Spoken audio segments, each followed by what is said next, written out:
한일 정보보호협정 지소미아의 연장을 바란 건 일본보다 미국이었습니다. 한미일 삼각공조를 통한 동북아 안보 전략 때문인데 정부가 한미 동맹에 문제가 없다고 밝혔지만 이번 결정에 관심을 모을 수밖에 없는 이유도 여기에 있습니다. 김지선 기자입니다. 일본의 경제보복 직후 정부가 한일 군사정보보호협정 지소미아를 카드로 꺼내든 데는 미국을 움직여보려는 속내도 있었습니다. 누구보다 미국이 연장을 바라는 만큼 한층 적극적으로 일본을 설득해주길 기대한 겁니다.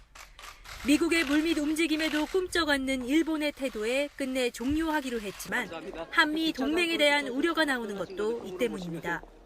한미 동맹과는 별개의 사안이고 한미 동맹은 끊임없이 공조를 강화하면서 강화 발전시켜 나갈 것이라는 그런 논의도 함께 있었다는 얘기고. 청와대는 사전에 미국과 긴밀히 소통했고 미국도 우리의 결정을 이해하고 있다고 밝혔습니다. 하지만 한일 갈등이 불거진 이후 미국이 줄곧 강조해온 한미일 안보 협력은 타격이 불가피해졌습니다. 한일 정보보호협정은 북한의 핵미사일 실험 정보를 신속히 파악하는 데 유긴하게 쓰여왔다는 점에서 미국의 우려가 나올 수 있습니다.